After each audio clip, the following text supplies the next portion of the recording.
Girl, stop playing. Yeah. Stop Playin podcast. It's your favorite homegirl, Koereyelle, here to encourage you to stop playing with your potential and start working for what you want in life and in love. Y'all already know that I believe you can make the money and you can get the honey. You can have it all as long as you are willing to work. And today's guest, he gonna tell y'all how y'all can get some of this honey, okay? This is going to be a great conversation. So come on in, get this good word. Make sure you share this episode right now. Like right now, share this episode with a friend. Like, comment below, ask your questions, and subscribe to the channel.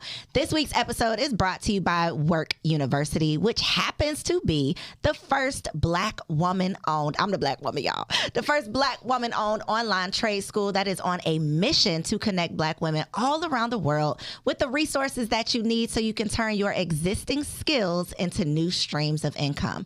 For information on how you can connect with our content, our curriculum, and our community, tap the link below or log on to workuniversity.com. Now, today, what you doing, Jack?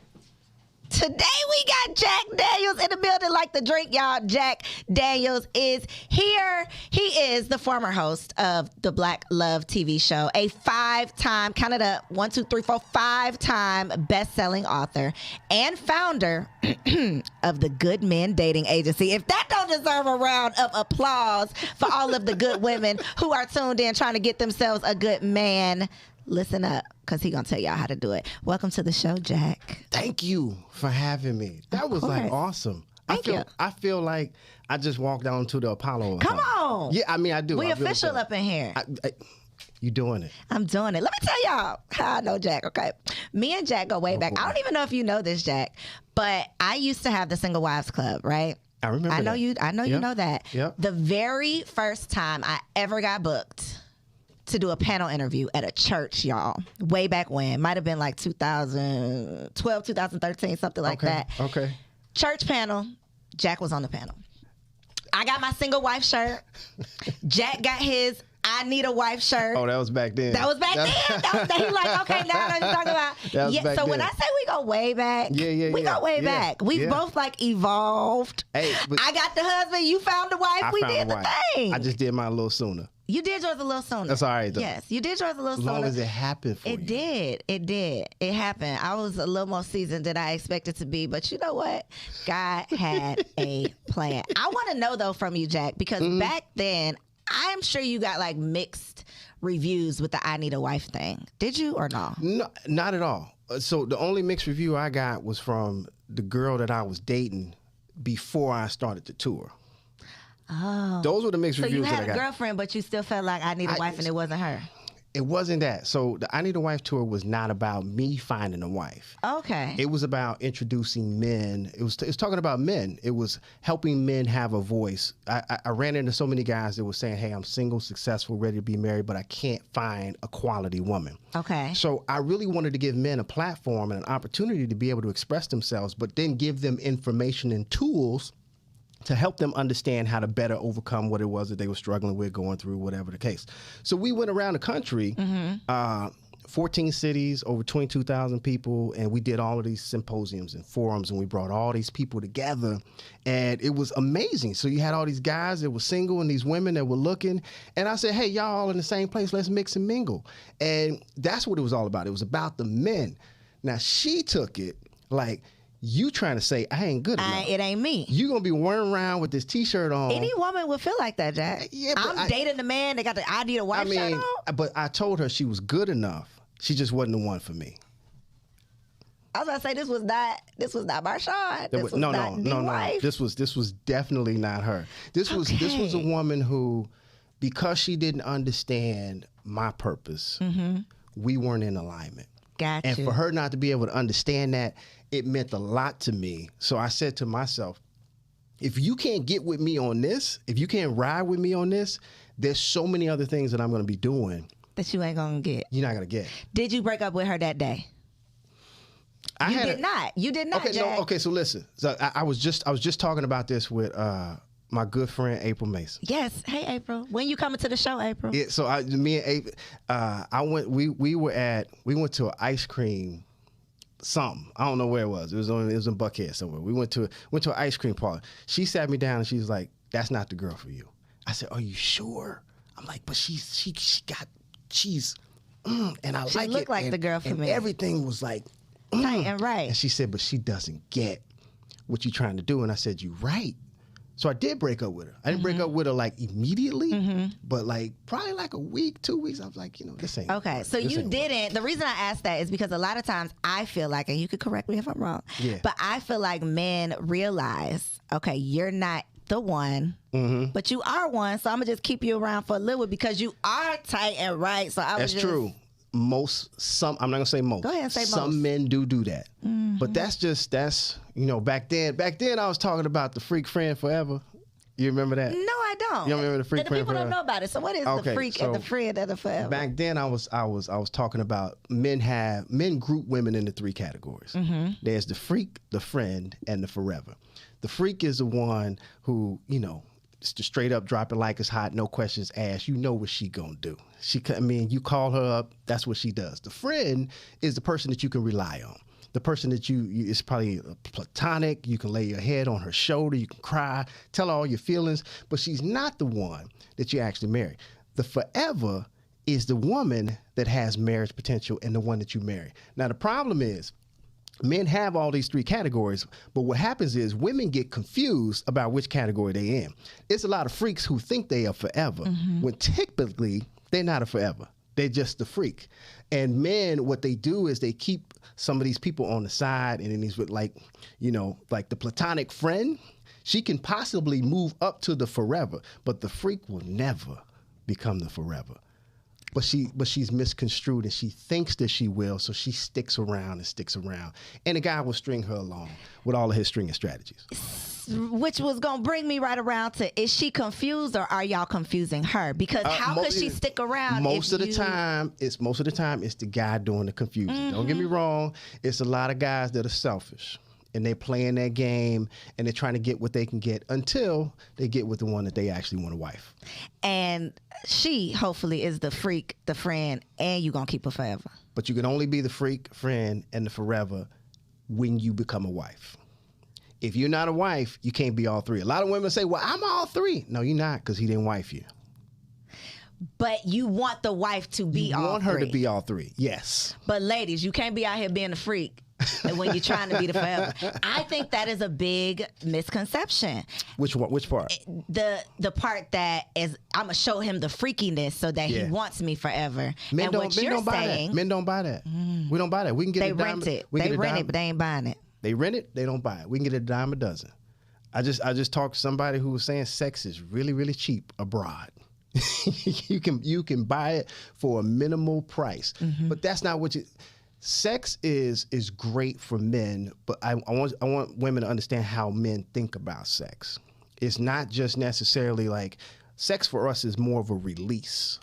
Now, when you get into a relationship that has validity, it becomes more of a connection and a vibe and an alignment. But in the meantime, between time, it's just a release. Most men... Can we talk deep? We can talk. We on YouTube, Jack, I don't know. So you can say all the things. I don't know how deep you want to get on here. Deep. Okay, so let's talk a little bit about the way men think. Okay. Can we do that? Please. Just the ladies want to know. All right. So I was since we're talking about I need a wife. During that time frame, I was conducting these trials and case studies. I went around and I collected information from multiple men, like thousands of men, hundreds of men, to compile the book, right? And I did this study. I put 30 guys in a room, and we were in a circle, and I'm asking them questions. I'm asking them deep questions. I don't ask. I'm a therapist by trade, so I ask deeper questions than just the normal person. So I asked this one question. I said, by show of hands, there's 30 guys in the room. By show of hands, how many of you have had sex with a woman that you're not married to, but have purposely tried to get her pregnant? I'll ask it again because I want you to hear the question. How many of you have had sex with a woman that you're not married to and have purposely tried to get her pregnant? 28 out of the 30 hands in the room went up in the air. Now, if I'm honest, So it's just not women out here trying to trap. Okay, so if I'm honest, my hand was up in the air too. But so as a therapist, I said, well, I need to figure out why. So I go around the room and I start questioning and asking these guys, like, well, why did you have sex with this woman and you weren't married to her? You didn't have any intention on marriage, but you tried to purposely get her pregnant. And they didn't have any intention. Purposely tried to get her pregnant. I said, okay. You go around the room, talk to one guy. Okay, well, my dad was never there for me. And I felt like if I had a baby, I would be more of a man than my dad was. Logical. I get it. Another guy comes up and he says, well, the guys in my neighborhood, they were always telling me the more women that I get, the more of a man I would be. Another guy, the more babies I had, the more I felt like I was a man. Another guy sitting in the corner. Like, I went all the way around the room. His head was sunk down. He was trying to avoid eye contact. I'm like, I'm coming to you, right? He's looking down. I'm like, bruh, why'd you do it? I want to know, why'd you do it? He looked at me and he said, when I was younger, my mother used to always tell me that I'd never amount to anything. And don't you dare bring anything as black as you into this house. So the first woman that he can get into a relationship with that didn't look like his mother, he tried to get her pregnant just so that he can bring a baby home to make his mother proud. There's some deep-seated issues inside of a lot of men that we haven't even discussed, that we don't talk about, we don't touch on. Simply, men go through the motions of just going. Releases are things that keep us from going crazy. Whether the stresses that we have, because a lot of men don't talk. We don't. I mean, a lot of men don't have anybody to talk to. Not these conversations. Not these conversations. We don't like the most we talk. We talk to our homeboys, but we don't talk about what we need to be talking about. We talk about the game. We talk about how to get money, how to stay in our bag, how like what that girl looks like. Superficial stuff.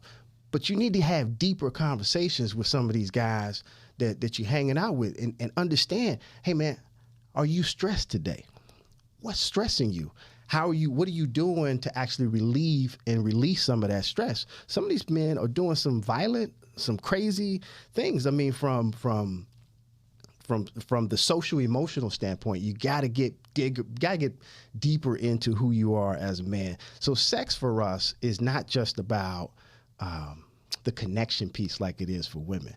And another thing I tell you real quick, since we talking about all of this, you might as well just go and dive a little bit deeper into. You ever notice when, like, and I ain't saying now, I'm talking about back in the day when you was. Yeah, because I'm a married woman now, You're a married woman now. Back in the day when you was out in the streets and you talking about I wasn't in these streets, okay, so your homegirls was in the streets. Yeah, my homegirls, baby, I was not in these streets. All right, okay, yep, your homegirls was out in the street. Yeah.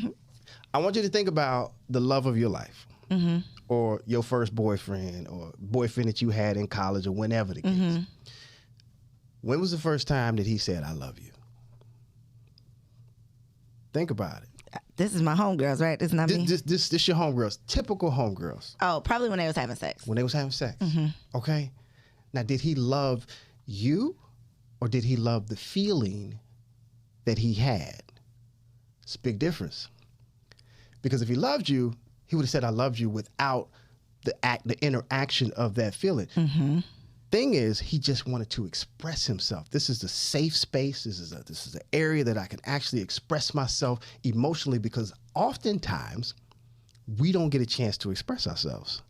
Because the only time we talk about or get a chance to express ourselves as men and we're not shunned, we're not talked about, we're not ridiculed by our homeboys, is when we're talking about sex. Hey man, I was hitting that and it felt so good. Now I can talk about my feelings.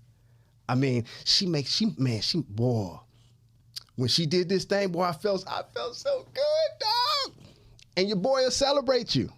But let me come and talk to you about what was going on when I was at home. I was feeling a little sad because my mom didn't come home until like 10 o'clock and I didn't get a chance. They're going to laugh at you. They're going to laugh at me. It's a ridicule. But when I'm with you, and I'm having sex and I'm inside of you, I have a chance to absolutely just release, get it all off my chest. It's not to say that he doesn't love. It's not to say that he will not love you. It's just to say that he loves that feeling in that moment. Does that make sense? And a woman, when we bring it back to the men are from Mars, women are from Venus, what you are saying and what a woman is hearing, two totally different things. Because she gonna be like, "Oh, they love me." She gonna call him a girlfriend. He said he loved me. She not gonna say he said it while we was having sex. She's gonna say he said he loved me at the height of his orgasm. Yeah, it'd be lying. At the height, y'all be lying. Oh, I love you. Do you? Or ladies, do you just love the you heard it here first. It's all a lie. It was all a lie. Do not believe it. But what you're saying is deep, right? Yeah. Because, you know, as a mother to a son, I have these conversations with myself and with my husband about, you know, raising emotionally intelligent and not necessarily like vulnerable men, but men don't have a chance to ever be vulnerable. It's challenging when you think about men and our conversations. I had this conversation with a group of boys. When is it not a time that you're being hollered at as a boy? You think about it, when you're growing up, you do something wrong, somebody hollers it. And I'm talking about men to men, right? Like these conversations with men to men. So there's men that are hollering at me. I grew up on the corner, I grew up in the neighborhood, and the older dudes are hollering at me. I do something wrong, my uncle punched me in the chest and he's hollering at me. I start playing sports, the coach is hollering at me. I go to church, this dude is like that preacher definitely hollering he's at sweating you. And he's hollering at me. So as a man, we always trying to I go in the barbershop, it's happening, these conversations, everybody's trying to one-up each other. I'm talking over. When is there a chance for us to actually have a candid conversation and dialogue with each other when somebody's always hollering? If you take it a step further and you send them, he gets into some disciplinary problems and he goes to prison, you got people hollering at you. You go to the military, people hollering at you.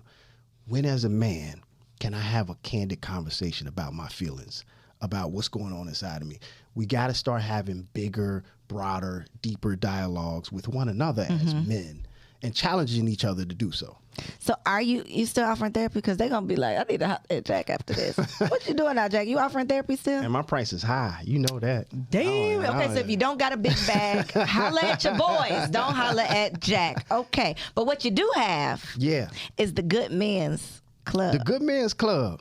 Tell us about it. Because the question we hear often is, where are the good men? And when I had the Single Wives Club, I could bring out the ladies. Yeah. Hello, they are coming. Yeah. But it was always like, I don't want to just come to speed dating and there's one man in the room. Where are the men? And Jack got the men, y'all. I've never had a problem finding good You've never guys. had a problem? I've never had a problem. I think good dudes are everywhere. And I get tired of hearing the narrative that there are no good men, that's so hard to find. They're everywhere. I think you're just looking for the wrong. What happens is you got a lot of women that's trying to convert that bad dude into a good dude, hoping that Ray Ray and Tata and Dre is going to turn out to be that good dude. I don't have a problem finding good dudes. Good dudes are sitting in the cut waiting to be discovered by anybody. I ain't talking about, they waiting to be found because they out looking and hunting. They doing their thing. I have a problem finding good men. So what are the good men's problem? Because you said that they said we're ready, we're successful, but we're still single. We can't find.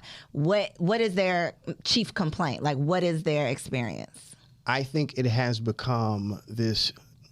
So let me tell you about the Good Men's Club first. Okay. The Good Men's Club is a place where I collect and try to connect as many good men as possible to good women. That's it. That's the mission. I got three separate things that I do for the mission. One, I want to try to highlight as many good men as possible because women think that they don't exist, and they exist. I got like a whole database full of all these good guys.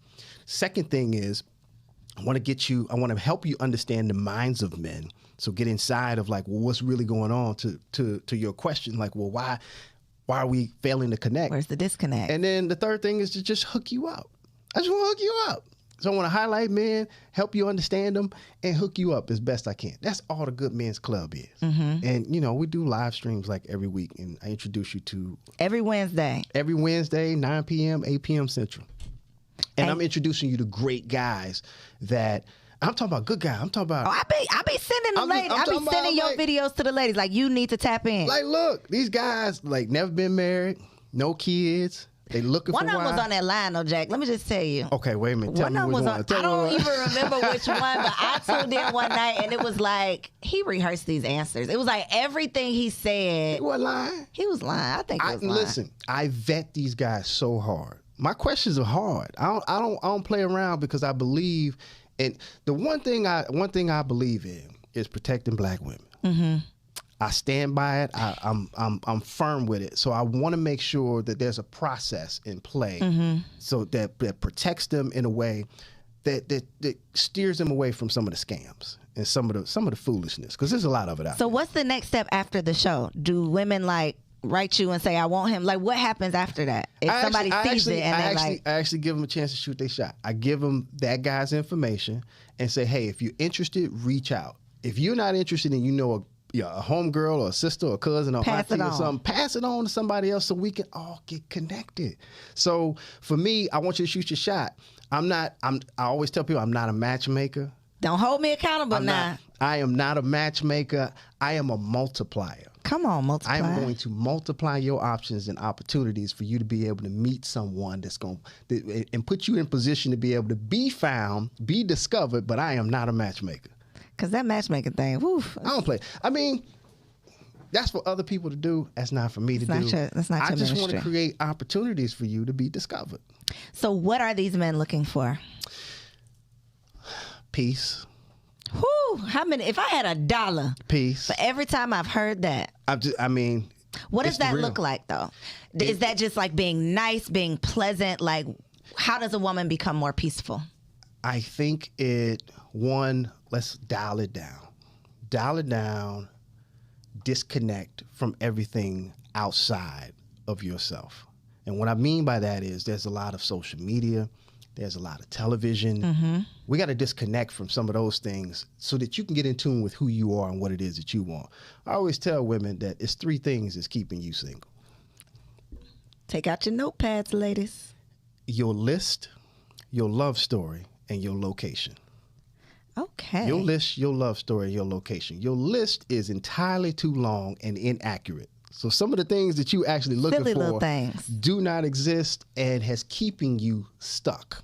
Your list is keeping you loveless, literally. Okay? Then it's your love story. What love story have you been telling yourself since you were 13 years old? Is somebody going to come along and rescue you? Is somebody going to come along and be your business partner? Is somebody going to come along and be the best sex that you've ever had in your life? And is somebody going to come along and be a combination of all of those things?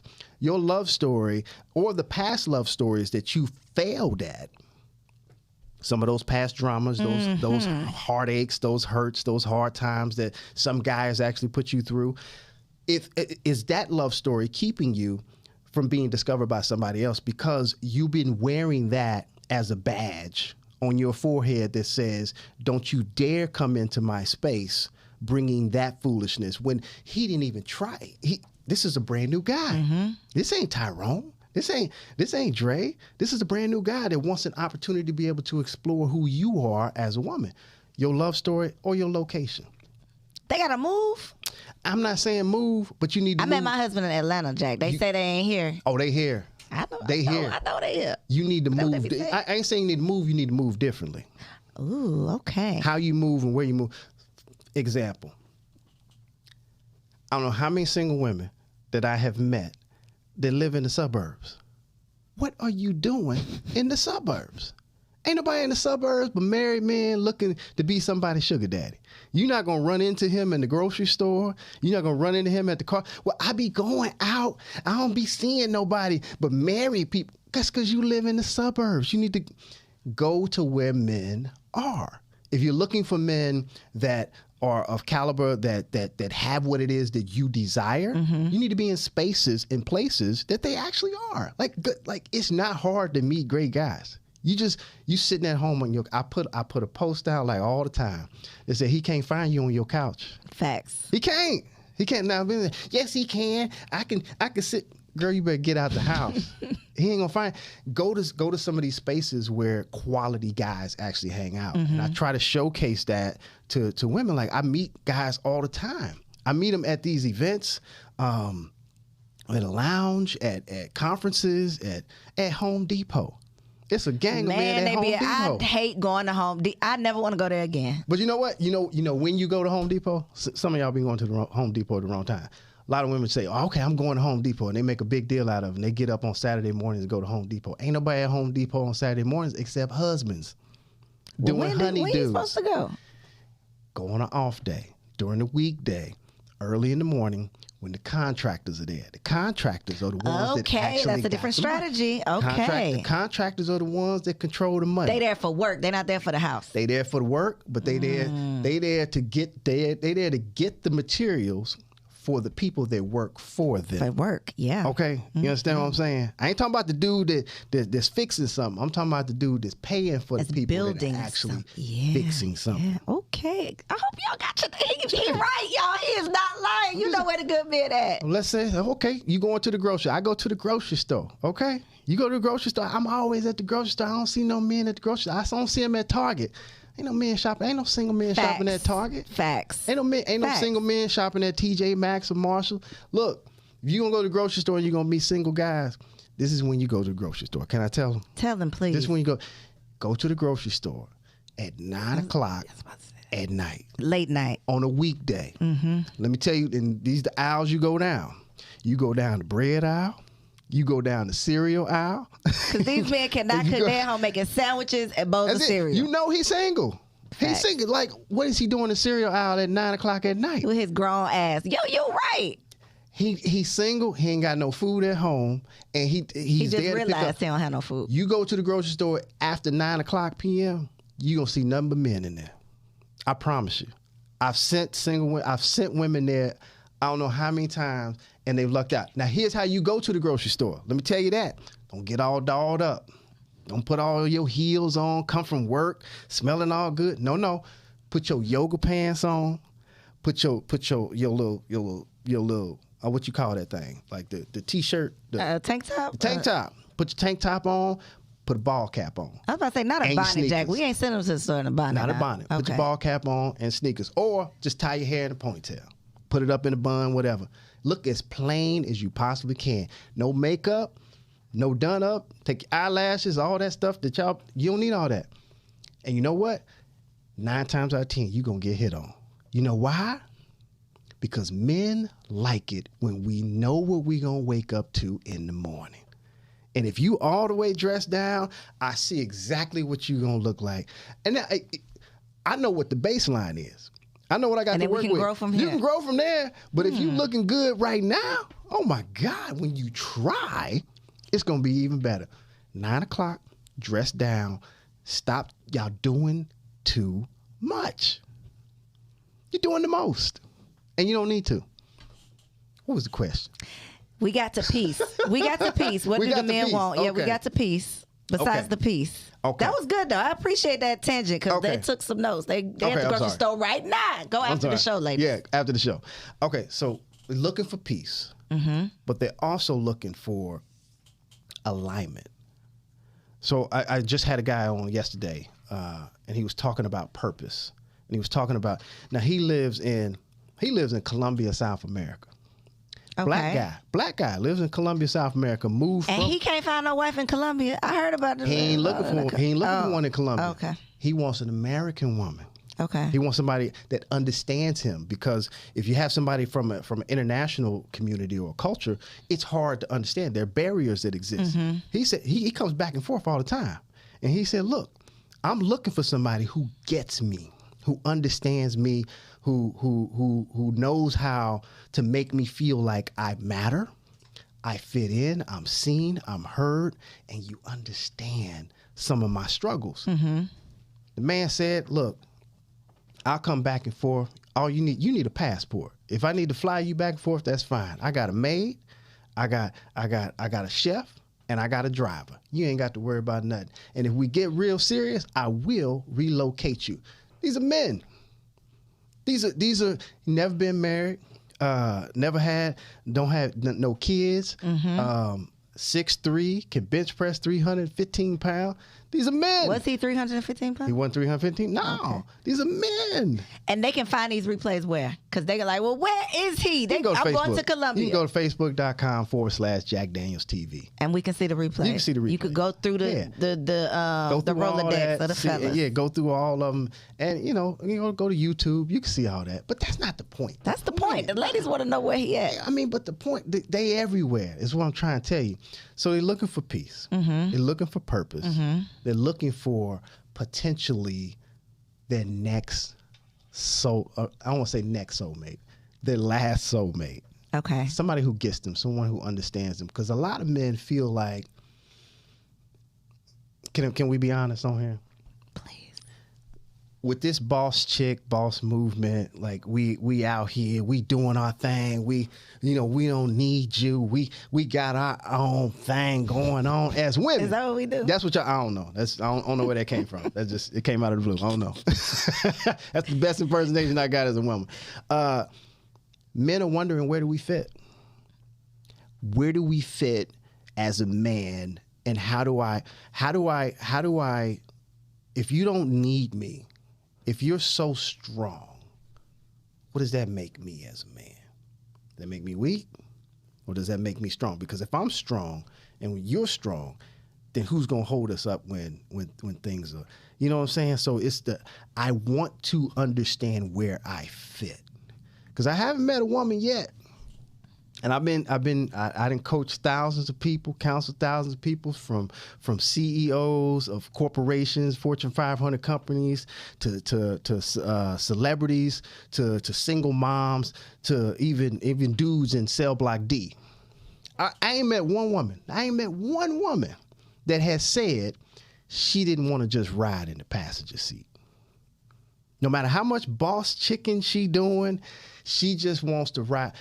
I'll give you an example. Oh, I'm about to say, I definitely want to ride in the passenger seat, but that's what you're saying. That's what I'm saying. Yes. So women, and that's not a knock, it's a metaphor. Mm-hmm. It's not saying that that's all you want to do and you can't do anything else in your life. It's to say there's a role, there's a position that you want to have as a woman that you just want to sit back and let your hair down, kick your feet up, and let your man take care of what he needs to take care of. Mm-hmm. I want him to be the man. I want him to lead. I want him to guide. I want him to be that dude that I don't have to worry about anything. I don't want to be out here boss chicken. Facts. As much as I am. Now, some women are going to take this and they're going to go, yes, I do. That's they cool. lying. That's cool. I know you lying. Because at the end of the day, I have seen the biggest, the baddest boss chicks that are just sitting at home with a cold pillow, alone, and the other side of the bed is cold as well, and the only friend they got batteries in it. Facts. What I'm saying is they want a man that can, I don't say handle them, but that can hold them up when times are hard. If they say, hey, I don't want to do this anymore, they want a man to say, don't worry about it, baby. You ain't got to. I got you. Mm-hmm. Them 3 words right there, I got you. Let me say that. Hold on. I got you. I don't know why I'm doing it. I'm married. I'm gonna say Marshawn, don't come down to the studio. He's doing this all on his own. That's all on his own. But that's what men. But a man to actually say that to a woman, oh my God. However, you are married to a very successful. Yep. Very successful in her own right. Yep. If y'all didn't see my episode with Marshawn, it was a tearjerker. We had a time on that episode, okay? This is her husband, y'all. I ain't get y'all here together, maybe next time. But you are married to a very successful woman. Mm-hmm. Did she, don't be mad at me, Marshawn, but did she have a hard time turning that off, or did she have to? Like, how did that? She absolutely did, 100%. Had a hard time? She did. And here's how I eliminated that question in her mind, because every woman has it in the back of her mind. And it really boils down to trust. Mm-hmm. Can I trust you enough to have me? You say you got me, but can I trust you enough? Let me give you a prime example of when we were dating, right? And she had a light bulb that went out in her house, and it was in her kitchen. And I was like, oh, I need to change the light bulb. And I said, do you have any light bulbs? And she said, yeah, I think I got some here. And if you didn't have it, I was going to go to the store and go get it. But she had one. She gave me the light bulb. I said, okay, I'm going to change this. I get the chair to change the light bulb. I'm standing up on the chair, and I'm trying to change the light bulb. I look down. She's standing up under me. I said, what are you doing? She said, well, I just want to make sure that you do. No. I said, I got it. You don't have to make sure of anything. I got this. That's one example of her not really being sure because she had to do everything on her own as a woman. You gotta make sure you do it right. She was accustomed to it. And she was accustomed to like making sure that things happen because a lot of women by default have to play that role as strong women, right? Another example, she used to go to the grocery store and I was there. I don't know why I was in her place, but she went to the store or something, came back with all the bags, the little plastic bags that you got to carry. And she had steps going up in her place. And she said, can you help me with the groceries? Oh, okay, I ain't got no problem with that. I go down and get the groceries.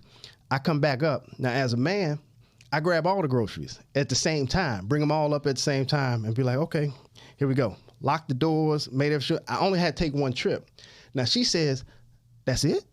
You ain't got to go back down? I'm like, no, that's it. She said, I've never had that happen before. I've always had to make like 4 or 5 trips. She's a woman. I said, babe, when I'm around, you don't have to worry about things like that. It's not to say that it's just because of my strength. It's to say, I got you. You can trust me. Little examples like that over time allows her the opportunity to let go of that mentality that I'm wondering if he's gonna mess up like the last guy.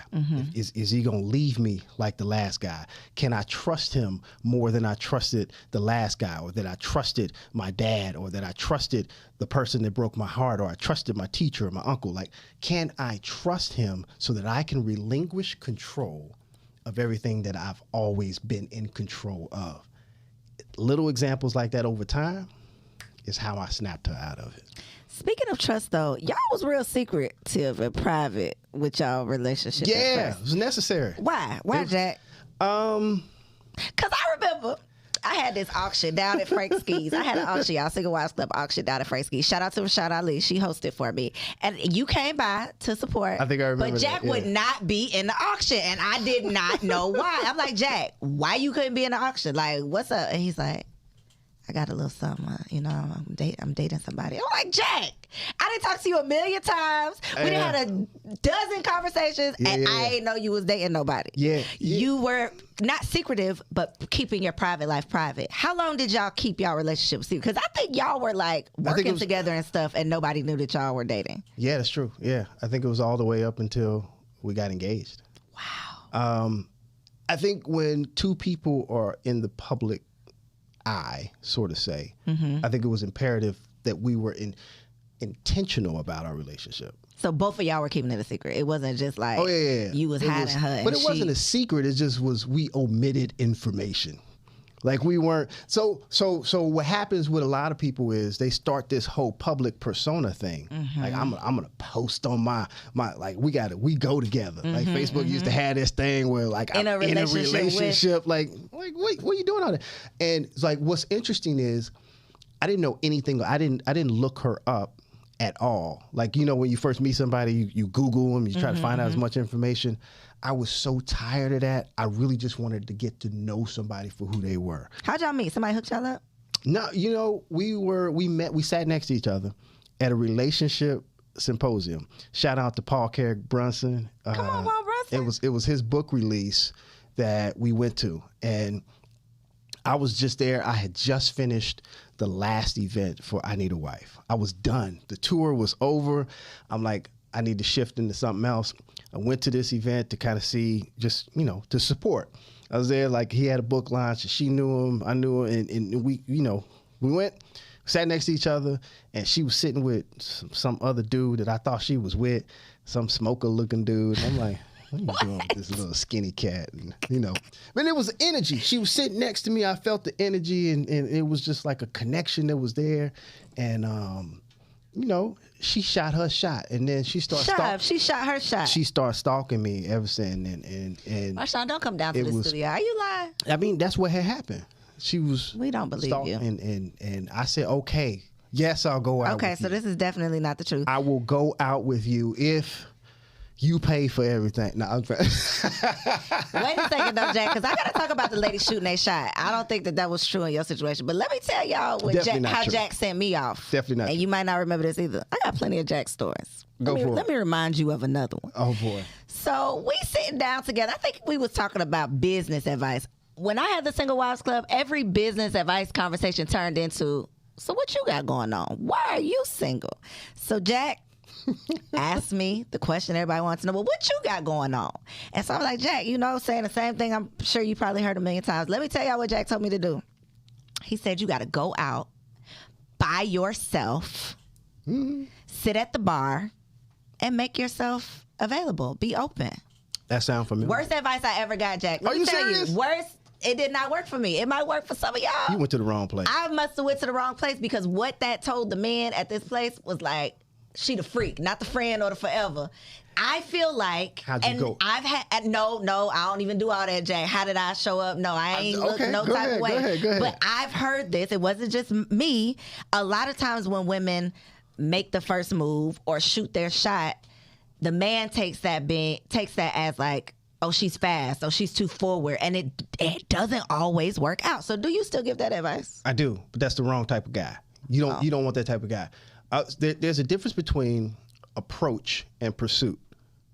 I always tell people, especially women, it's okay to approach a man because what a man needs is just a crack in the door. We just need a crack in the door. Men have so much more rejection than women. Women don't deal. Women do not deal with rejection. Y'all don't even have it. It doesn't happen. Because we don't put ourselves out there. Tell me last time you were rejected. Yeah, no. Exactly. Like you just said, you went to this place and you had all these men coming at you. It's not like that for us. It just wasn't a good look, though, Jack. I'm telling you. All I'm saying is there's a difference between approach versus pursuit. So, okay, tell us the difference. What's approach? So approach is just saying, hey, I'm interested, or I see you. And if a man said, okay, I see you, okay, I see you too. He's going to slide in and pursue. You allow him to pursue. Now, just because you approached and you opened the door, you don't pursue him. Let him pursue you. And that's the difference. Some men will approach, they'll kick in the door, but like you just need to crack open the window just a little bit. Just let us know. So that could be just like a smile. A smile. Wink or something. It doesn't have to be a hey, I see you. Or like a hey. Okay. From across the room. Something to say, I see, crack the door open. Or, hey, go up to me. Like women say, well, nobody comes and talks to me. Did you talk to them? Did you at least go over? Well, it was a group of guys that were standing over at the, but they didn't even look at me. They didn't come up and say anything. Did you go over to the group of guys? Why not? Approach is different than pursuit. I promise you, if you went over to that group of guys, it's going to automatically turn into, oh, hey, how you doing? That's like walking into the barbershop. Who is about to do that? Why wouldn't you do that? How has your life been working right now? Why would you not go in? Why, like, again, go to where men are. Why would you not walk into a barbershop, especially if you're single and you turning 50 next year? Go to the barbershop? Versus sitting at home on your couch? Why would you not go? Why would you not go to I don't even want to take my son to the barbershop, and he belongs there. Well, that's because you married right now. If you were I wouldn't single, take my nephew. If I was a single woman, I don't want to take my nephew to the barbershop. It's like walking a pack of lions, a pack of hyenas. But guess what? Hyenas got to eat. Okay. Hyenas got to eat. When should they go? Saturday mornings? No, that's the husbands taking their sons. Okay. All right. You're right. Scratch that. Okay. No. What I'm saying is put yourself in positions so that you can be seen. Okay. That you can, men just want to see. If they see you, I got a chance to pursue you. Okay. But if they don't see you, you just hiding all the time. That's why you 50 years old, you ain't got nobody. Because you sitting at home on the couch. 50-year-old lady that's going to be real bad. That's okay. Come holler at me. Come to the Good Men's Club. Come to the Good Men's Club. So you mentioned the list. Be getting the ladies in trouble. They be thinking, he got to have the best sex ever, which I want to ask you about this best sex ever because I've gotten mixed answers when we talk about like dating rules, the 90-day rule, sex too soon. Do you advise these men, or previously when you were counseling, what's your advice on when is an appropriate time to have sex with someone you are not in a committed relationship with, but like... I don't have any advice about that. No? No. Why? I think it varies for different people. I've counseled and coached so many people that I talk to people that have had sex on the first day and have gotten married. So then is that not, how do you not be the freak? I thought we didn't want to be the freak. That's not necessarily the freak. Having sex on the first day don't make you the freak. It don't make you the freak. It depends on the vibe. It depends on the alignment. It depends on the intention. It depends on the person and the people that are involved. A freak is somebody that you call just to have sex on a regular. But if I have sex with you on the first date, am I not putting myself in the category of you can call me anytime to have sex? Maybe. It's possible. Oh, man. I'm not saying. Hey, look, when it comes to sex, I would tell you to abstain as long as you possibly can. Okay. Abstain as long as you possibly can, because it confuses the emotions. It sends mixed signals. It sends out this indicator that, hey, I'm available. I get it, but I can't give There's advice. not a rule. Okay. I can't give rules. I can't give advice because I've seen so many different scenarios, especially the older people get. You can't really say that. Like, the older people get, the more... So the 50-year-old lady could bust it open on the first night and good luck to you. It might work out. I mean, it might, because if you got somebody else just sitting around and like, well, I don't meet anybody either. The older we get, the smaller our circles become, right? Like, when you were in school, you were around like-minded people of the same age. Then you graduated, you got a job, and your circles start to shrink. So when you meet somebody that is of the same caliber, of like mind, believes what you believe, and is into you, you never know. I got her. I hate that advice. I hate that answer, Jack, because I did a podcast interview a couple days ago, and someone literally asked me, what are some of the mistakes that you think single women are making? Like, why are so many women still single and, struggling to not be single anymore? And my answer literally was having sex too soon, because it confuses things. And I have friends, right? Tell me if this is a lie. Tell me if this is a lie. Okay. I have friends who will literally say, male friends, I intentionally try women that I'm interested in. I'm going to try you, dangling the carrot. I believe that. Just to see if you're going to take it. And if you take it, you put yourself in a freak category. And now I've written you off. Not to say I'm going to stop fooling with you, but I've put you in that category. So as women, we think, well, I want to give in because I don't want to mess things up. I don't want him to not like me no more. And then we literally do ourselves a disservice because it was just a trick. Because y'all out here playing games. But that's women that are operating out of desperation versus their divinity. That's most women, though. Not necessarily. That's a lot of when you're being intentional about who you are and what it is that you're looking for, that intentionality comes out in a relationship up front. Men know who are wife material. We know who we can try. So why y'all playing them games? Men grew up playing games. We're better at it than women, and women are trying to compete with men who race to the light pole, red light, green light, tag, you it. We've been playing games all our life. We've been competitive all our life. We're better at it. Now, I'm not saying it's right, but what I'm telling you, it is wrong. But you also have to be intentional about who you're dating. There are 3 types of guys that you shouldn't be dating. 3 types of guys that you shouldn't be dating. There's the peacock, there's the penis, and then there's the project. I'll put it in this order: the peacock, the project, and the penis. The peacock is the showboat. Loves to be seen, loves to put on whatever he has, loves for somebody else to be seen with him. He's just a show, and that's all he's ever going to be. He's not going to commit to you.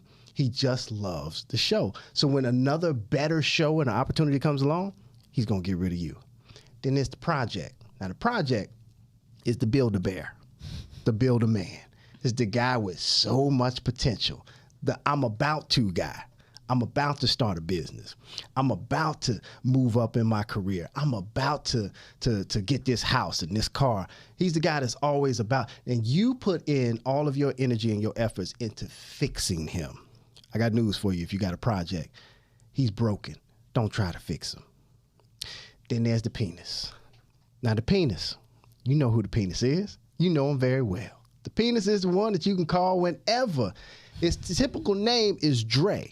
You didn't say it. Listen, if it's a Dre tuning in, I'm sorry, y'all. This is Jay. It's Dre. I don't care. You know, every woman know who Dre is. Dre is that dude that you grew up loving. He was a thug. He just had that. He had something about him. You don't know what it was, but Dre wasn't about nothing. He had no goals, no guidance, no connection to God, nothing. Dre was a penis, and the penis did exactly what it was supposed to do. The peacock, the project, and the penis. Those are guys that you shouldn't be dating. Intentionally, you got to have that intentionality about yourself before you get up in a relationship, and to be able to use your divinity and discernment to see who that guy is before he even approaches you, or not just approaches you, but starts to pursue you, and you allow him to pursue you. You got to weed them out. A lot of women are asking the wrong questions, or none at all, to guys. So your filter is flawed. So if you're not vetting guys appropriately, and you're in your middle age, and you're in your 30s and 40s, and you still asking these cookie cutter popcorn questions, well, you deserve some of the results that you're getting. Speaking of questions, I got some questions for you, Jack. Perfect segue. It's time to play Pull Your Card. You can grab a deck at pullyourcard.com or click the button below. We got some fancy little buttons. All you got to do is click down below. I love it. Okay, so inside Pull Your Card, there are 5 different decks. We got Taboo, we got Heads Up, we got Categories, we got Never Ever Have I Ever. That gets a little spicy. I'm not going to do that to you. We're going to play a little trivia tonight, Jack. Are you ready? Bring it on. All right. I don't have a prize, but try your best. Question number 1. Man, I don't get a prize? No prize. Okay, I'm just answering questions. You don't embarrass yourself here. Okay, good. That's the prize. Okay. Right. Who played Martin Lawrence's sister in Bad Boys 2? Gabrielle Union. Too easy. All right. What did Kevin Hart go to school and say to his teacher? Dun, dun, dun, dun. We got to get some music. All right. I don't know. No. Should I tell him the right answer? I'm not going to tell you the right answer. Don't tell me. Don't tell me. If you know, put it in the comments below. Okay. What was Steve Urkel's cousin's name on Family Matters? You know this. Oh, was it? I know what he looks like. It's a she, first of all. It's a she. Okay, well, I'm out. You're out. I'm out. Okay, these are a little harder than I thought they were. Okay, I know you're going to get this one. Name 3 famous actresses that Will Smith dated on Fresh Prince. Okay. Just 3. Jada Pinkett. Yes. Nia Long. Okay. And I want to say, was Gabrielle Union? No, Gabrielle Union went on there. Come on, one more. You can do this. What's her name? I forgot. Okay, give me one. Give me one. Give you one more? Yeah, just give me one more. Tyra Banks. Tyra Banks. That's man. Come on. She had the forehead. I forgot. She had the forehead. Okay, last but not least, what city did Craig move to get away from Debo? That means you have no clue. All right. Well, guys, try this game with your friends and see if they can do better than Jack, because Jack got 1 out of 5. But it's okay. We're not going to judge you because... Did he move to Atlanta? He moved to Atlanta, didn't he? Absolutely did not move to Atlanta. If you know the answer, put it down below. Or just grab your deck at pullyourcard.com. He moved upstate. He moved somewhere. California. No, it was upstate. It was what upstate. City was it? I can't remember. It was like... I don't know. You ain't got it. It's okay. I forgot. I know it was still California. It was still California. It was not Atlanta. It was in the still suburbs. California. It was the suburbs. Moved with his uncle. He moved with Day Day. Yeah. Yeah. And I can't remember what's It'll come city. to you later. Let me know when it does. Your questions are too hard. Good. 1 out of 5, y'all. Yes. Try your luck. Okay, pullyourcard.com. But for the people who want to connect with these good men that you got a gaggle of, look in this camera. Let them know where they can find these good men, where they can find Jack Daniels. If you are interested in collecting, I collect and connect. Don't collect them, y'all. Don't collect them. I do the collecting and connecting you to good men that are looking for great women. Simply go to goodmen.tv and fill out the information, and you will be added to our VIP list. You can also go to any of my social media, Jack Daniels TV, on all social media platforms. And the Good Men Show airs every Wednesday, 9 p.m. Eastern, 8 p.m. Central. Good Men's Club. And we got plenty of them. He said he got all of them, y'all. Plenty of them. I've All been of collecting for years. And you it's ain't like, running out. No. We got like 100 plus on deck. Come on, 100 plus on deck. And all you need is one. And I'm talking about men that are volunteering, and that ain't the database. I'm talking about men that are just already. These are just a few out of the 100. Men that are already volunteered to come on to the show. And if you want to check out the last couple, like this guy in Colombia who seems like he might be a good catch, go on and log on to Facebook, catch the replay, and shoot your shot. Y'all, we got to get Jack back on the show because I got through like 2 of the questions I had here for Jack. Let me know in the comments if y'all want to see Jack back. We'll put in a good word. So much. Bring them back. So much. So much more. So we got to do it again. We can do it again. Pinky. Yeah, We're doing it again. Because we ain't talking about you being a girl dad. Jack got triplets at the house. We ain't talking about none of that. He got to come back. All right, y'all. Thank you for tuning in to another amazing episode of the Girl Stop Playin podcast. Tell a friend to tell a friend. Subscribe to the channel and share this episode. Peace. Hey, I hope you enjoyed that video. This channel is all about encouraging you to stop playing with your potential and start working for what you want in life and in love. So make sure you hit that subscribe button so that you'll be notified when the next video drops. And comment below and let me know what you want to see on the next video. Peace out.